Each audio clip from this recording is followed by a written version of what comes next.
Miss Addams, you've certainly had a very interesting educational journey. 8 schools in 5 years.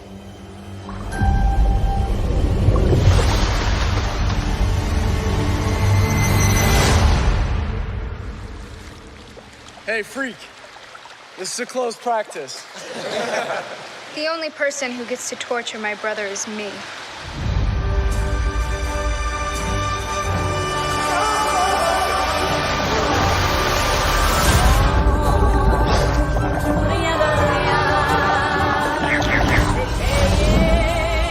I did the world a favor. People like Dalton shouldn't be allowed to procreate. Getting expelled was just a bonus. You will love Nevermore. It's a magical place where I met your mother. The son of love. Finally, you will be among peers who understand you. Maybe you'll even make some friends. Want to take a stab at being social? I do like stabbing.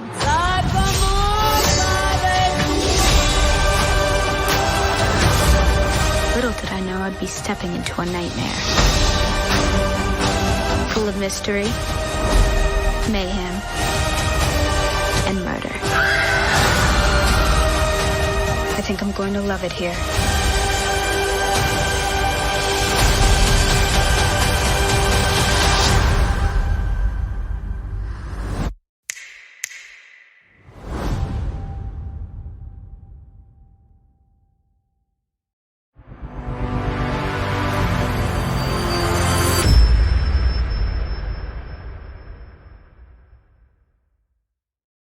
Welcome back to Geek Channel 8. I'm Eric. And I'm Johanna. And I'm Rosie. And today we are talking about the Netflix series Wednesday. The first season of Wednesday. We've heard that it's gotten renewed for a second season, so there's much rejoicing because now we have something to watch since they took Stranger Things away from us. But before we get into that, what have you been binging, Johanna? I've all told you about Picard, which I've been savoring the last few episodes because I know that this is the last of Jean-Luc Picard I'm likely to see. But lately, I've been catching up on the Marvelous Mrs. Maisel, which is, I don't know if it counts as geek territory, but I have to say, I love seeing women in comedy. And I never get tired of new attempts to show how women can be funny and different ways. And some of the show is pretty silly. I am not a fashionista. I don't care about her clothes. It is not something that I look forward to when I watch the episodes. But I do really sympathize with her experience as a mom trying to co-parent with somebody that she's also trying to be friends with and how difficult that can be. And it seems like the last season is really great so far. So if you haven't caught up on Mrs. Maisel, last season is really winning, and I recommend it. I love that show. So I haven't seen the final season yet. Every time we start watching it, we get sidetracked by another series.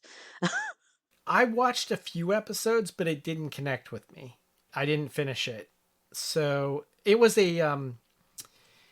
it's an Amazon. Is it on Prime? Yeah, it's on Prime. For whatever reason, I never go to Prime. And if I ever go back to Prime, I'm going to probably finish out Fleabag, which I never finished. What? Oh man, talk about great women in comedy. Okay. Yeah. Okay, leave the podcast right now and go watch season 2 with the hot priest. Yeah, just part of it is I'm not a comedy person. And so let me come back from comedy to serious, but with a really strong female lead. What I've been watching lately is The Diplomat. Oh, how is that? It is excellent. Now, imagine Veep, okay? But instead of being a comedy, it's serious like The West Wing. And it's set in the State Department. Now, this may ring a little bit stronger for me, because my sister-in-law works for the State Department, but it's a nail biter. It's definitely worth seeing. And I'm only a few episodes in, but check out The Diplomat if you get a chance. To piggyback off of The Marvelous Mrs. Maisel, which I haven't seen the last season of, I did just see Alex Borgstein's comedy special, which was amazing. Oh, awesome. Amazing. Yeah, I'm always looking for recommendations there. Yeah, you got to watch it. It's really good. I mean, it's not just straight comedy, it's a whole variety show. She doesn't just do comedy, she does musical numbers. I didn't really know too much about her except for her being the voice for Lois on Family Guy and then being in, The Marvelous Mrs. Maisel. And I'd never seen her, like, physically, like, seen her until The Marvelous Mrs. Maisel. I was like, holy crap, she's built like me and she's, like, just a little bit older than me. And she's up there on stage, so talented, so funny.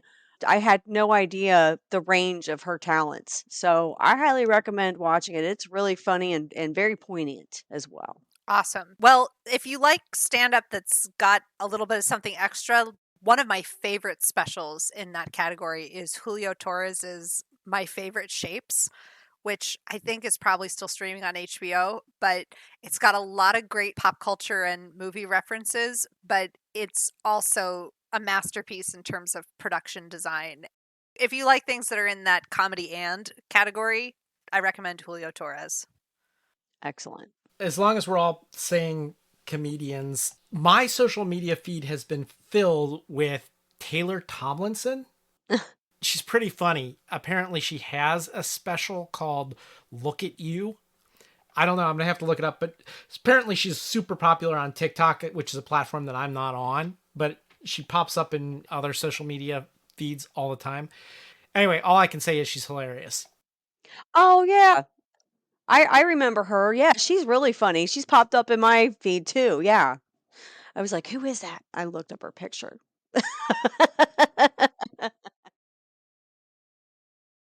Let's jump into this week's show. We are talking about the Netflix show Wednesday.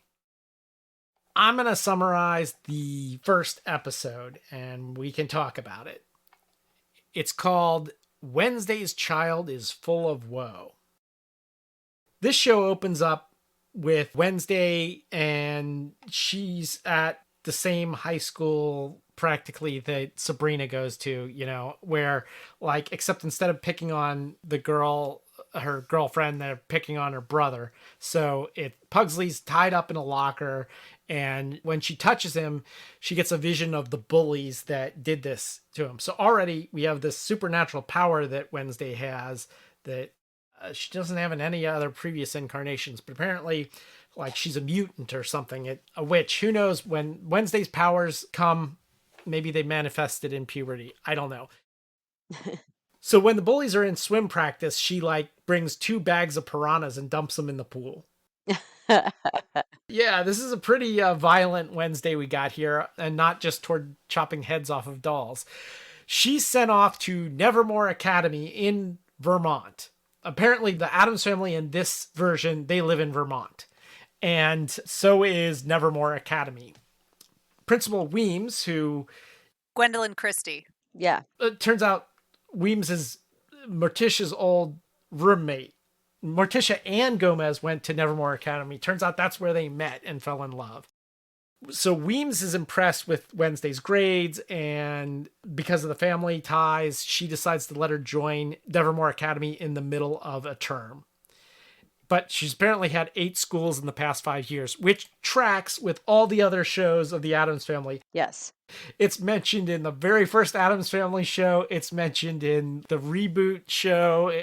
So this is like standard Wednesday.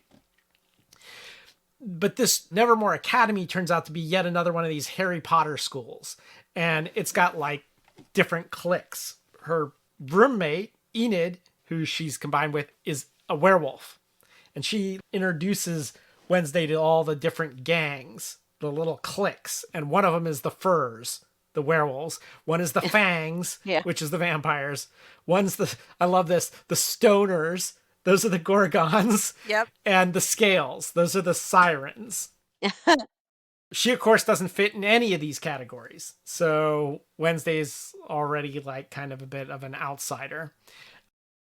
Her parents decide to leave Thing to spy on her, although she threatens Thing and like gets Thing to work for her instead.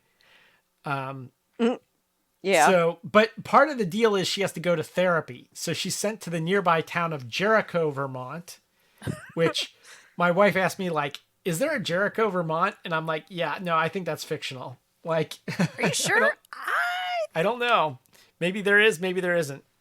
I haven't been there anyway. It's definitely a real town. It is? Oh yeah, no, when I heard it was like, oh, Jericho, like I know where that is. It's in Now I Chittenden gotta County. go. For Beetlejuice, I went to the location, so now I gotta go to the location for this. Yeah, population of 5,000. Wow.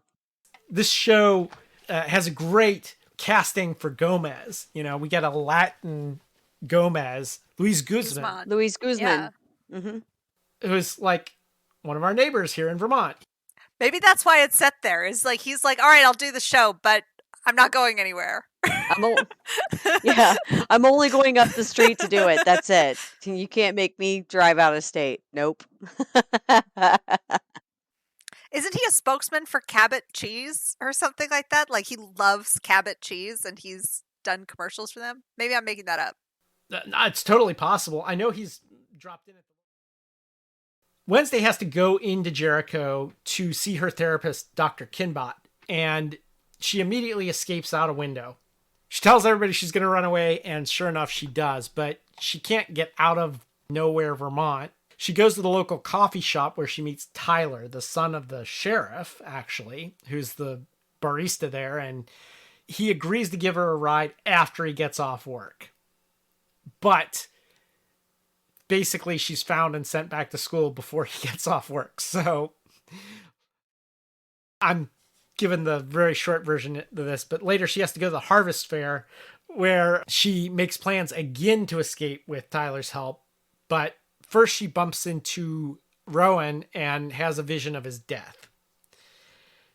She tries to warn him, but he attacks her and reveals that he was the one who tried to kill her when they first came to the school by like trying to drop a gargoyle on her. He claims he's trying to protect Nevermore Academy from an old prophecy that a young girl who looks like Wednesday is going to destroy the school. Before he can actually kill her, though, an actual monster shows up and kills him. Finally, to round things out, Wednesday's parents contact her via crystal ball, and she thinks about how she narrowly escaped death on 2 occasions, found out her father might be a murderer, uncovered the fact that she could one day destroy the school, and realized that a homicidal monster actually saved her life. So she says, all in all, she decides to tell her parents she thinks she'll grow to love it here. Yeah. Yeah, so definitely can't escape the Harry Potter-ness of it all. Watching this with my 13-year-old, this was definitely a point of appeal for him, the similarity there.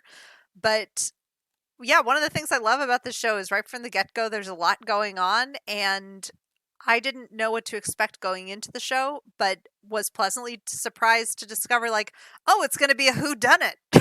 Like, that's awesome. Like, bring it on. And I love Wednesday's relationship with Thing and how it progresses throughout the show. But the setup here is legitimately very funny, and you sort of get a sense of, like, hijinks will ensue. I watched the series all the way through twice. So the episodes I'll be speaking on later, that was like my 3rd time seeing them. I had a great first impression when I saw the first episode. I was like, this is going to be good. True confession time. I love Riverdale. Okay. So because of Riverdale, I watched Sabrina. Because of Sabrina, I watched Wednesday because I'm a low-key fangirl. Okay. Don't hate me. Don't hate on me That's for okay. it. It's okay. I just like that dark, twisty stuff. Even though Riverdale gets a little bit over the top teen stuff, like, there's no way that they would have an underground speakeasy at a restaurant underneath a diner run by a teenager. But It's fantastical, so it's whatever. But yeah, I love the way it started out. It was a great way to set the pace for the rest of the series.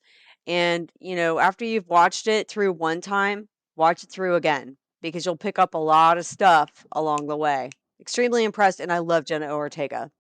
Do you want to take us through episode 2, Woe is the Loneliest Number? This is the episode where she starts to kind of integrate in the school a little bit. Her roommate is starting to kind of get her to get involved in things. She even got her to get involved in their annual rowboat race that they do, where all the little cliques have their own teams, and there are no rules in this game. They can do whatever. I mean, they could kill somebody in this game, and they'd get by with it. I guess I don't know, but I mean, these kids had their boats all kinds of set up with things to damage other boats. The sirens at one point had one of their guy sirens hanging in the bushes to kind of help destroy a couple boats in the race in hopes that they would win again. But of course, the team that Wednesday was on won. It was a neat episode to watch her kind of blend in. At one point, she overheard Bianca talking about her behind her back. And after that, they found out that one of the girls that was going to be on the team, who was a Fang, she had garlic poisoning. So Wednesday was like, that's okay, I'll do it. I want to destroy Bianca. So she did it, and they won, and it was amazing. But Wednesday was also questioned about the night's strange happenings because the boy that was supposedly killed showed up again. So, she's saying, I saw something that happened, but this kid is alive. So, everybody's like, what is up with this girl? And it moves on from there. And I did notice a lot of foreshadowing in that episode. I don't want to give any spoilers, but obviously I know who the monster is. And that person who played the monster kind of gave some tells, you could say, through some creative production. So I had a flashback to 2 different other things that seemed like big influences on this. Wasn't there like summer camp competitions in Addams Family Values also? Yes.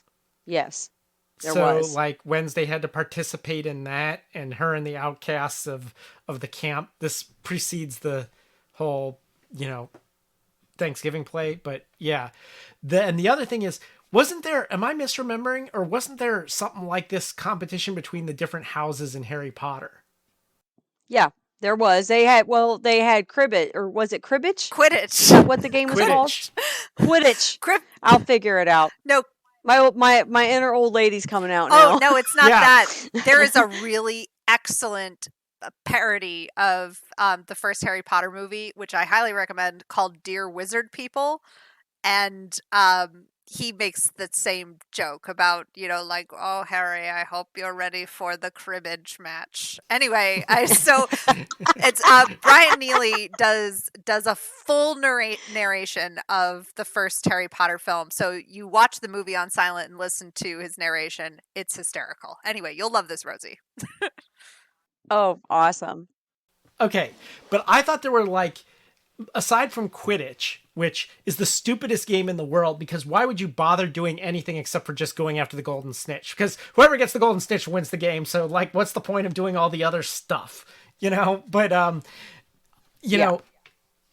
aside from Quidditch being the stupidest game ever, like, wasn't there some other competition? I seem to remember like sirens and all that jazz too in Harry Potter. In the 4th book, there is the Triwizard Tournament, where there is one contestant from each school except Hogwarts, where they have 2, Harry and Cedric, and Harry's not really supposed to be there. But anyway, it's an inter-school championship, but the competition between the houses is sort of like an ongoing year-long thing.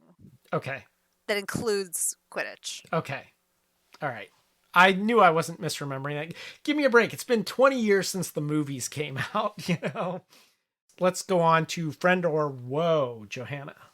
I think in the previous episode, we maybe get a little bit of an introduction to Eugene, Wednesday's like maybe only real friend, like someone who seems weird like her, and that she gets in a different way. Yes. So in episode 3, we get a little bit more of Eugene as she kind of sticks up for him when they're out on the school trip. Episode 3, to me, is the one where we really get a sense of the normal townies versus the students. They're on this special field trip to help out at what seems to be the only source of income for the town, which is basically like Pilgrim World. Maybe it's actually literally called Pilgrim World. I can't remember. I think it is called Pilgrim World. Something like that. Anyway, so we start to get a sense in episode 3 that there is quite a bit of tension between the quote-unquote normals in the town and the students at Nevermore, and this has been a source of strife for a long time. They're on this outreach day so that they can prove that, you know, they can participate in the local society without causing trouble. But then, of course, Wednesday does. So, of course. But part of it is we get a little bit more information in this episode as well about the drawing of the mysterious girl that she found, realizes that this girl was from the Pilgrim era, and so Wednesday, against all expectations, decides to go participate in this outreach day in order to go investigate more about who the person in the drawing is and what that all means. In this episode, we learn about Joseph Crackstone, who is a witch hunter, basically, from back in the day, and gives off pretty strong arch-villain vibes. Even in episode 3, it's pretty clear, like, whatever mission Joseph Crackstone was on, it's probably not over, because people in the town still seem to have it out for Nevermore. Then the monster makes a reappearance in this episode. I think each episode we're required to have some sort of clue about who the monster could or couldn't be based upon where and when they appear. But in this episode, Wednesday discovers that the monster is probably not just a monster, but may also be a human who transforms into the monster. So the real whodunit part of this story begins. This episode also includes an awesome scene where all the students are going to watch the dedication of the special statue of Joseph Crackstone, and Wednesday has Thing destroy it in an awesome way by filling the fountain with gasoline, and basically like the whole thing gets lit on fire and melts, and it's awesome. Once again, she's setting pilgrims on fire. Yep. Totally.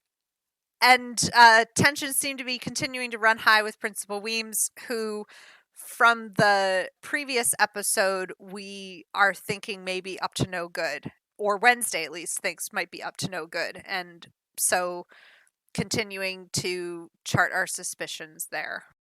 This is the episode where she makes a reference to the whole pilgrim stuff from the Addams Family movie. Yeah. I think this whole episode exists so that they could like do that. Yeah.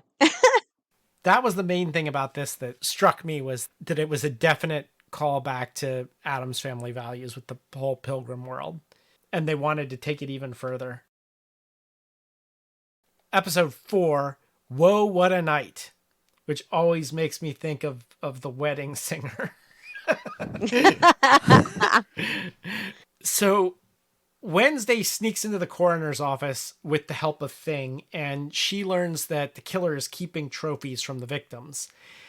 The next day, Wednesday finds Xavier's secret art studio on the grounds and breaks in, and she sees that he's got all these drawings he's done of the monster. So she takes one and leaves, but as she's leaving, Xavier catches her and asks her what she's doing there. And she asks him the same question. He tells her that it's his private art studio. She can't come up with an excuse for why she's there, so she asks him to the Raven dance instead. Yeah. Xavier is happy to be asked and thinks that she's really into him. Which she is.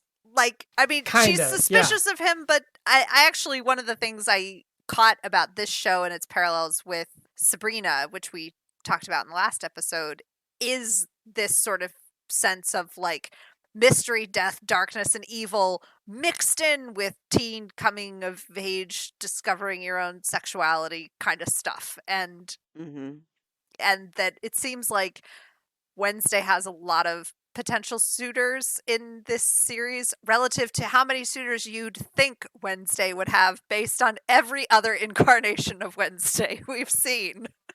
Well, I don't know if they're all suitors. You get Xavier and you get Tyler. Basically, you get the artist and the bad boy, but like obviously the stable, nice guy Eugene is like friend zoned immediately. So yes, okay, fair enough. But I don't know. I didn't see love triangle in the cards for Wednesday based on what we knew about her from the movies and the previous TV shows, but she seems to pretty easily fall into one. Back to the summary of this episode. Enid, Wednesday's roommate, is happy that Wednesday's going to be going to the dance because she's like very into the social thing because, you know, werewolf pack, get it, social creature. So they go dress shopping and it's really a cover. Wednesday agrees to do it so she can get into town, and then she goes off to the sheriff's office and tries to convince the sheriff that they need to work together. He says that they can if she brings him proof in the form of some hard evidence of an actual suspect. The mayor's son, Lucas Walker, asks Enid to take him to the school dance. Wednesday meets Tyler. Remember, he's the barista, son of the sheriff, and he's unhappy to learn she's taking Xavier to the dance. So, yeah, there's a lot of love triangle stuff going on in this one. Later, Wednesday asks Eugene to keep crime scene photos she has in his bee house barn, since Enid doesn't want them in her room. And in exchange, Eugene asks her to put in a good word for him with Enid. That's not going to happen either, but whatever. Wednesday sneaks into Xavier's studio to get his DNA so they can turn it over to the sheriff, but Xavier catches her. And they get into an argument, and it results in them breaking off the date for the dance.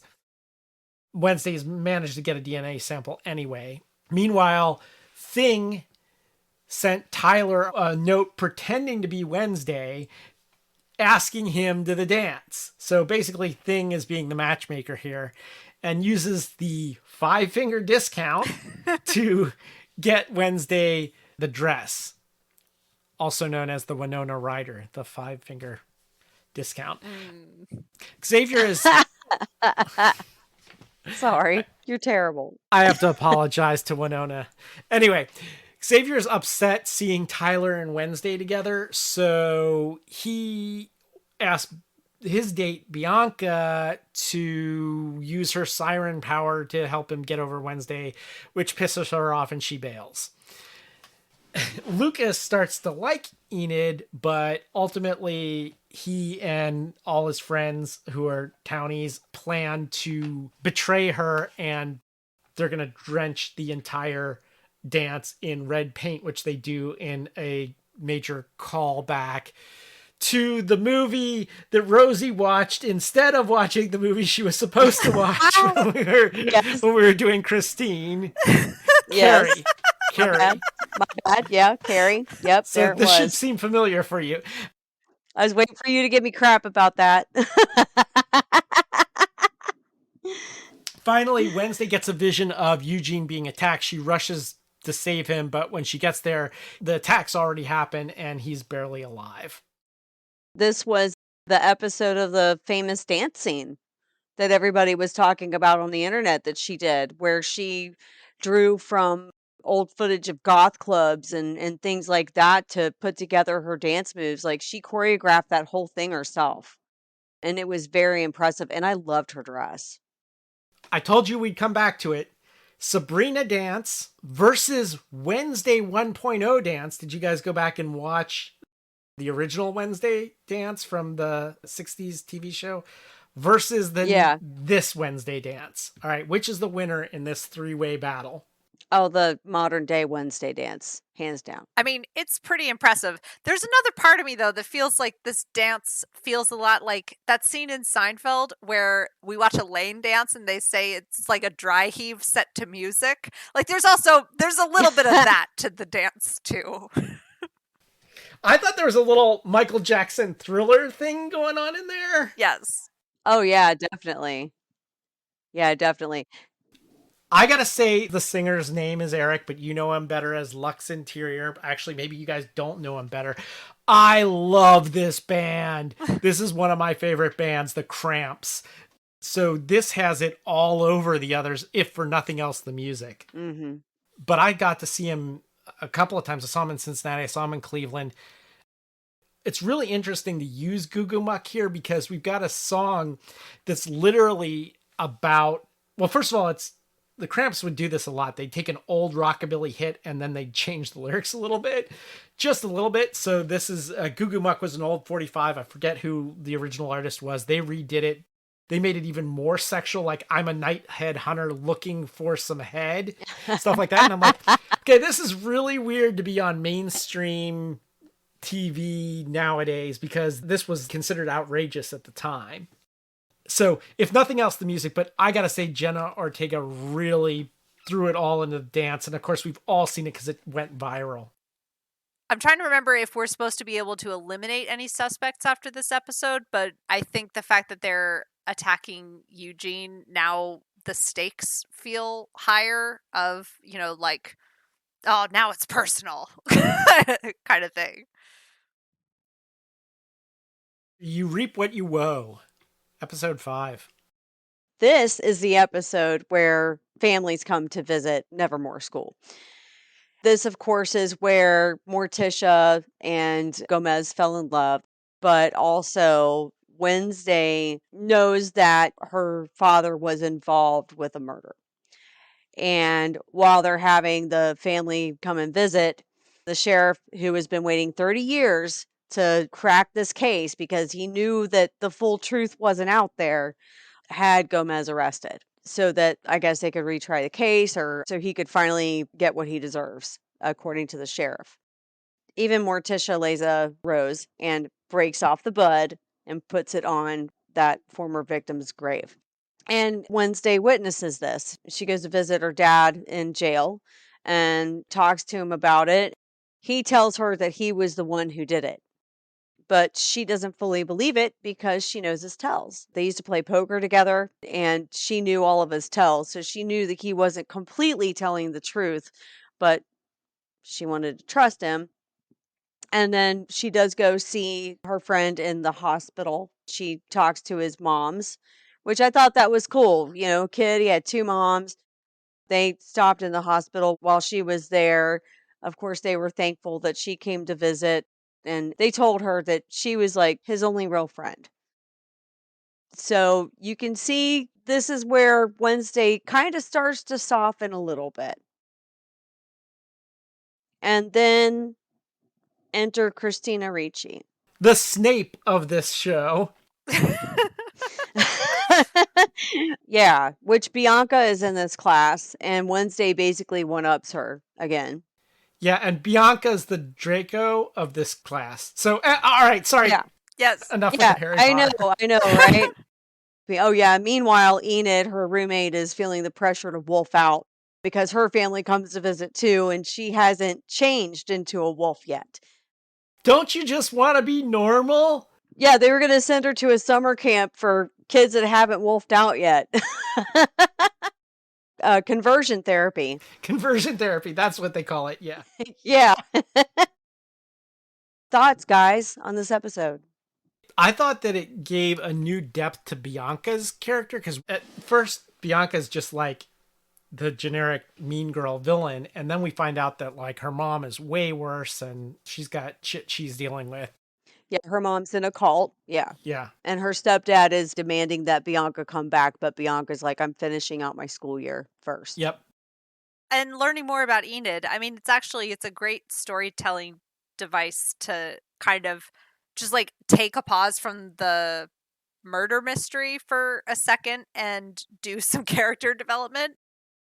It's also interesting, I don't know whether now this is canon about Gomez and Morticia and, their love stories slash, murder.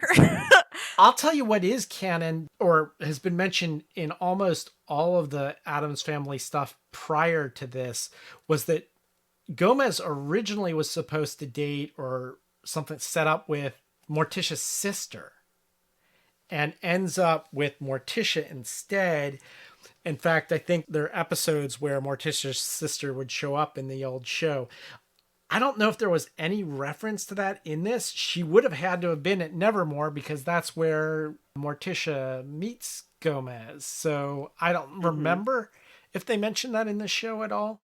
And as far as the murder goes, there was a kid that was infatuated with Morticia. And she did not feel the same way about him. And she started seeing Gomez. She went with Gomez to the Raven dance. And that really upset him. And he went crazy and tried to kill Gomez, which Gomez claimed to Wednesday during this episode that he was the one who killed this guy. Quid pro quo, Joe. Back to our intertwining whodunit and history delving plots. Wednesday now is getting a better handle on some of her special powers, and she attempts to use them to summon Goody, her ancestor, to understand more the history there, because Wednesday's starting to get a sense like maybe these things are connected. So we get a surprise birthday party in this episode, which I actually thought was really charming and well done.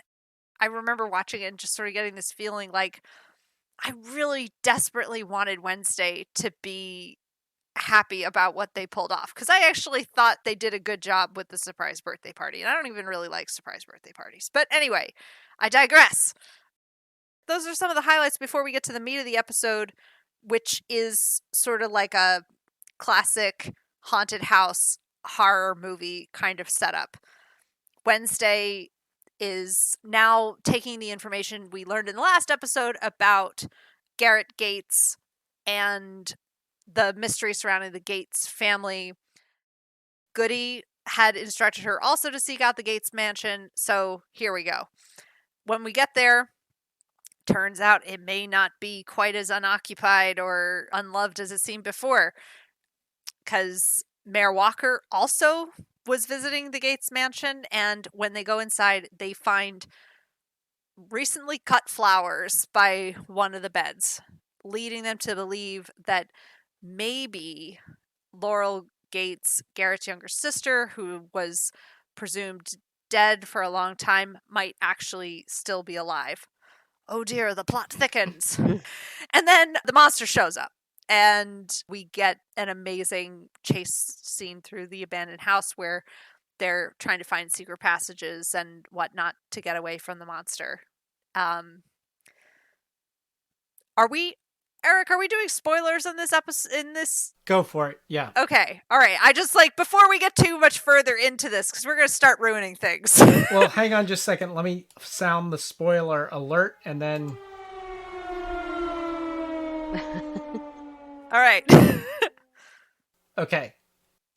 Now that we know that Laurel may be alive, there's a good chance that Laurel is behind whatever this is and is probably working with the monster in some capacity. So now it's a double whodunit. Who's the monster and where's Laurel? Right. Oh, and Mayor Walker is killed at the end of this episode, eliminating him as one of the potential suspects. Right. Right. Boy, it gave me the heebie-jeebies when they went into that house. Agreed. Yeah, because I was like, all these people are supposed to be dead. There's fresh cut flowers. They're sneaking around in here. Lord only knows what's going to happen. And then it turned into a chase scene. I was like, okay, there it is. And the scene where they find the trophies of the victims, super creepy in the secret cellar compartment, like all the severed body parts. That was also pretty creepy. Yeah, that reminded me of the X-Files. Yeah. let's just get into the last 2 episodes, which are going to be spoilery. I think we're down to the last 2. Yeah. Yep. 7 and 8. Episode 7. If You Don't Woe Me By Now. So this opens at Mayor Walker's funeral. And while they're attending this funeral, Wednesday's looking for the killer, which she thinks will be here. And she sees someone lurking at the edge of the woods. She follows him and gets into a duel with him before it's revealed that it is Uncle Fester. Yep. Finally see Uncle Fester in the show. And I got to say, the cast, Fred Armisen, who we last saw in Portlandia, I guess, like, perfect casting. I was totally happy because he has the perfect combination of sort of creepy weird, but also funny. Like, Jackie Coogan was great in this role. Christopher Lloyd was great in this role. It was going to be hard to fill those shoes, and they managed to find someone who could do it. I agree. Yeah. He was awesome, like really funny, believably demented. You were on his side like immediately. Like, I'll follow this guy anywhere. Yeah. They added some real depth to Uncle Fester's character, because in the original Addams Family, he shows up every so often, sticks a light bulb in his mouth, and that's about it. In this, we find out that he's on the run from the law. So he's like an actual criminal of some sort. Wednesday agrees to hide him for one night in Eugene's barn, provided he doesn't eat the bees. Yeah. So, like, when he first goes at it, we think he's going to eat the honey. No, he wants to eat the bees themselves. Of course. Fester agrees to that. He also tells her that he thinks the creature she's looking for is a hide.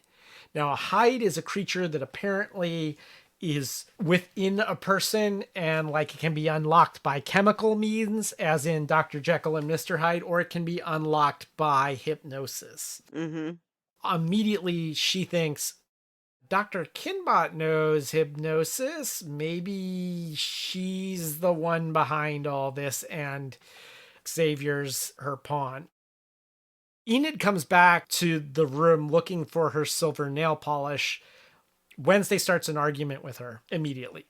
So they break up again. I don't know, whatever. Wednesday sneaks into the Nightshade's library, but she runs into Xavier there, accuses him of being the monster, and starts an argument with him. So basically, Wednesday just starts an argument everywhere she goes. Yeah. Classic penultimate episode setup. Oh, yeah. Wednesday then reads up on hides and finds out they're dormant until someone unlocks them. Fester and Wednesday, they decide to tail Xavier in. Uncle Fester has this Dalmatian spotted motorcycle with a sidecar, which apparently is like his idea of like being unobtrusive. So they see Xavier get into Dr. Kinbot's car. So now she's convinced that those are the two. She goes to Principal Weems with this, but Weems takes Kinbot's side on it. So then they go to talk to Tyler. But when they're in the coffee house talking to Tyler, the sheriff shows up. So they have to end up covering for Uncle Fester, who manages to disappear somehow right in the nick of time. Tyler asks Wednesday on another date, and she agrees. So they meet at Crackstone's crypt to watch a scary movie.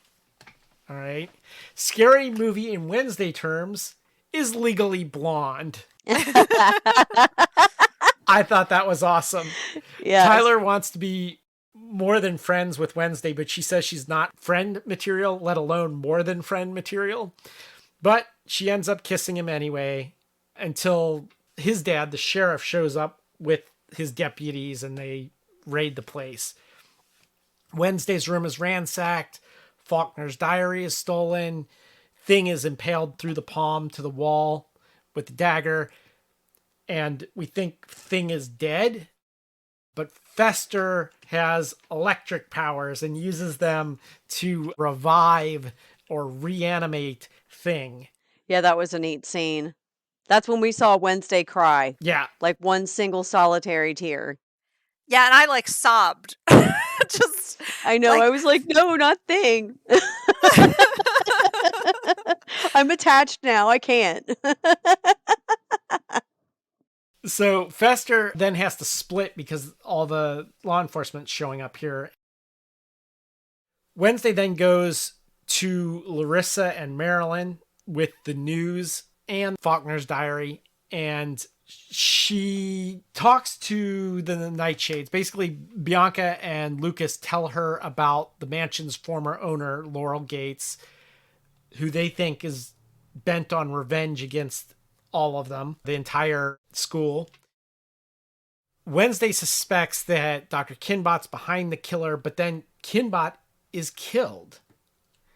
So Wednesday confronts Xavier and again accuses him of being the monster when, again, Sheriff and his deputies storm the place and they arrest Xavier and throw him in jail.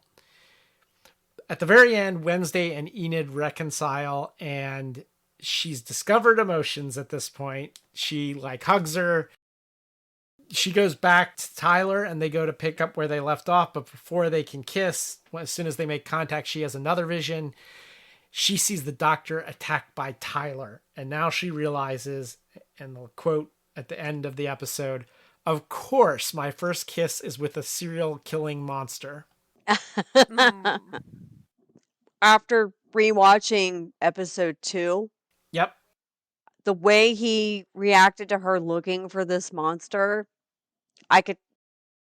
hindsight's 2020, rewatching episodes is 2020. And that's when I saw his little tells, oh, you're still looking into that, huh? Oh, okay, and I think, they dropped hints way early into the series on this one. Yeah, there was a lot packed into that episode. I really enjoyed watching it.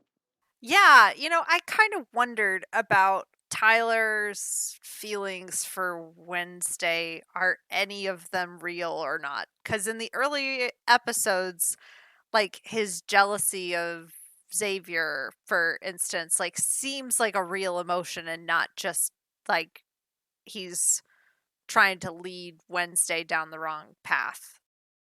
So I thought that's just kind of an interesting thing for the show to be sort of playing with, is this sense that inevitably you're going to end up desiring the thing that is the most dangerous to you, whether you're Wednesday or Tyler. I love the pacing of this episode. It's just lightning fast. You go from being certain it's definitely Dr. Kinbot to it's definitely not Dr. Kinbot within a few minutes. And I just love that kind of whiplash with an investigative show like this. There's no point in wasting any time. Let's get to the finale, A Murder of Woes. This episode ties up every narrative loose thread. And then, of course, there's a big reveal. But I actually think they did a good job of having a satisfying ending to each part of the narrative. Principal Weems, for instance. That's what I was about to bring up. Yeah. Yeah. Gets a really satisfying ending. She's been sort of half ally, half villain. We know that she's got history with Wednesday's parents. And so we haven't really known how to feel which side is Weems going to end up on. Is she going to be a stick in the mud the entire way, preventing Wednesday from solving this problem? But in the end, Weems ends up being a true ally and gets a good death. Yes. Yeah. Bianca, who also turns out to be an ally, goes to Weems and tells her, and Weems calls the sheriff. It was this episode where Wednesday goes to see Xavier in jail, and he's just leave, get out of here. You're the whole reason I'm here, So I'm surprised he talked to her at all. Eugene recovers, finally, and he has Candyman bee powers too, right? Yes. What? I love that description of it. I think we have to talk about Enid. Enid? Oh, yeah. Yeah, this entire time we've been sort of waiting for Enid to come into her own. And in this episode, she wolfs out. Yeah, she wolfs out, and she becomes a total badass. And actually, just in terms of the way they portrayed the fight scenes she participates in, like it wasn't wolfing out in just a symbolic way. Like, she fought like a monster. Like, I was really psyched to see that they weren't afraid to show her being really tough and getting hurt. Yeah, apparently Emma Myers had to train for this by going to werewolf camp. They had a werewolf camp day on set. All the werewolves had to walk around on all fours. And then there were like stunt men who were sheep. And so they had to like attack the sheep. Now, keep in mind, I don't know how old Emma Myers is. She's pretty young. So imagining her pouncing on like stuntmen and stuff like that and devouring them seems a little weird, but yeah, they had to do that. Yeah. One of my favorite scenes in the whole episode is when Enid finally wolfed out and just turned into a complete and total badass. She did an amazing job. And of course, like, she did it in defense of her friend. That's what it took. Her friends had to be in trouble, and that's kind of what triggered her into wolfing out. So now she doesn't have to go to that weird wolf camp. Are we going to talk about the torture scene? Because Wednesday, like, pulls out a couple of tasers and, like, we go full Guantanamo at one point in this. Yeah. When she's trying to bring the hide out. Yeah. Did that not shock anyone else? Pardon the pun. It shocked me, but when she had, like, everything set up and all the stuff to torture, I was like, well, this is a callback to her childhood. This is stuff she used to do to Pugsley. That's what I was going to say. Like, when I watched the episode before we revisited all the other Addams Family bits, it was more shocking. But then after looking at all the clips from the older episodes, like, she was going to brand Pugsley in one of the other clips we watched. Like, yeah. I mean, and that was just for fun, just because. So this suddenly didn't, in retrospect, this level of torture seems totally in character and normal and, possibly even tame relative to the other Wednesdays we've seen. Okay, well, not all of the rest of them thought that. No. Even Bianca was like, no, I'm out. I'm out on this one. You're on your own if you want to sit there and torture this guy. And then they ran off and told Principal Weems what was going on. And Principal Weems was having none of that. All right, we put it off long enough. I saw this coming. I have to admit that I actually predicted this. Turns out Marilyn's Laurel. Mm-hmm. Yeah. This is one of these things, like, casting, like, like, whoever Christina Ricci is playing is not just going to be the token Snape character. Like, there's got to be more. Like, why have her in the show if not to do something really cool with that character? Whatever it right. is. And why else would a normie be a teacher in that school? That was kind of a tell to me. I watched it with someone else who didn't see that coming, so I think they did it good enough. I'm just really good or bad about predicting, like, mysteries. Usually I'm like, okay, I think I know what's going on here. Yeah, I think if it hadn't been for the casting, it may have been more of a, like, it could still be anyone kind of thing. But when Christina Ricci, like, when it's her, you sort of immediately think, like, how cool would it be if they decided, like, to bring her into the show as the villain? Like, but otherwise I thought it was really well done. The character of Thornhill was very believable as a sympathetic friend to Wednesday up until this point. I was disappointed for Wednesday on that one just because I thought Miss Thornhill was so kind to her for being different, because Miss Thornhill was different from all of the rest of the teachers. So I thought that there was an aspect there where she was being relatable, but really she was just being manipulative. So There's a reunification between Xavier and Wednesday, who puts his info in her contacts, and they're going to get back in touch next year if this series gets renewed, which apparently it is getting renewed. So we will see. oh, I'm super excited. I think one of the major themes throughout the season is Wednesday really being committed to her independence, and we see that erode over the course of the season as she develops friendships, begins to care for other people, or find some satisfaction in belonging in some ways. And then in this last episode, she discovers she's really over her head. This is the first time and she loses her confidence and her control over what's going on. And it's really, thank goodness, that all of these people that she had alienated at one point or another over the course of the season still had her back. Right. I like that character arc that they created for her. And I think even though, like, in some ways you could look at the ending as being almost a little bit too Disney for this, of like, oh, you discover the importance of having friends. Like, I actually feel like they earned it and that the payoff was good. Yeah. I think they did it pretty good. Yeah. If you like the show, tell somebody else about it. Just like get one other person to listen to it. I'm not asking you to tell everybody. Sure, you could do that. Would be perfectly happy. But if you get one other person to listen to it, that would be awesome. If you want to write to us, we have an email. It's GC8podcast, letter G, letter C, number 8, podcast@gmail.com. Until next time, this is Eric. This is Rosie. This is Johanna. Signing off.